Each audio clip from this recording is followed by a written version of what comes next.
That endorsement of Cassidy's primary challenger wasn't just revenge, it was a message. Loyalty to Trump is never protection, it's a delay. And watching that happen in real time forces Republican senators to confront a truth they've avoided for years. Trump will sacrifice any of them if it feeds his ego.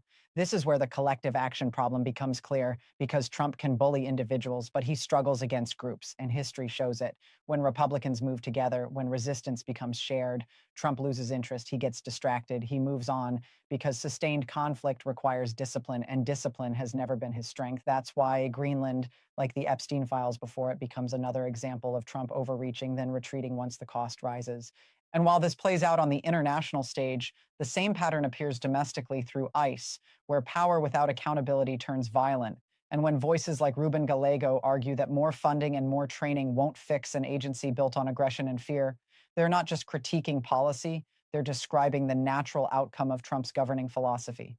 ICE becomes a reflection of Trump himself, unrestrained, unaccountable, protected by loyalists who refuse to see the damage because acknowledging it would mean acknowledging him. The debate over reform versus dismantling isn't rhetorical, it's fundamental because you cannot tweak a system designed to intimidate, just like you cannot gently manage a presidency driven by impulse rather than principle.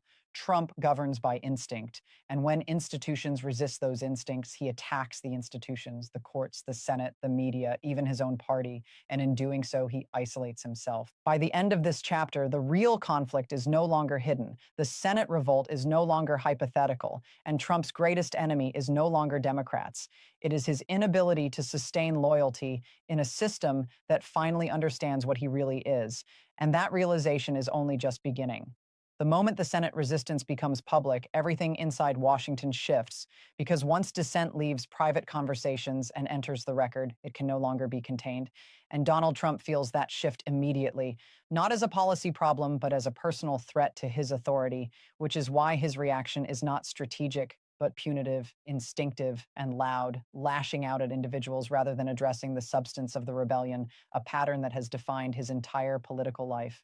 Behind the scenes, Republican senators are having conversations they have avoided for years, quiet but urgent exchanges about survival, not ideology, because they now see the same thing Democrats have seen all along, that Trump does not protect allies, he consumes them, and once that realization sets in, fear begins to change direction. The House, meanwhile, is operating in a state of barely controlled panic because Mike Johnson knows something Trump does not, that numbers matter more than loyalty, and when margins are razor thin, even symbolic chaos becomes dangerous.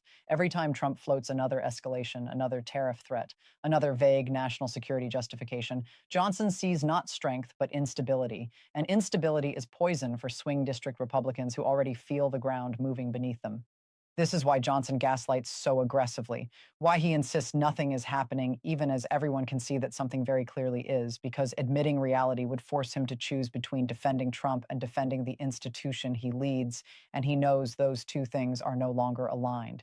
In the Senate, that separation becomes clearer by the day, because resistance there is not emotional, it is procedural, rooted in constitutional language, statutory limits, and the kind of slow, grinding pushback that Trump finds impossible to counter.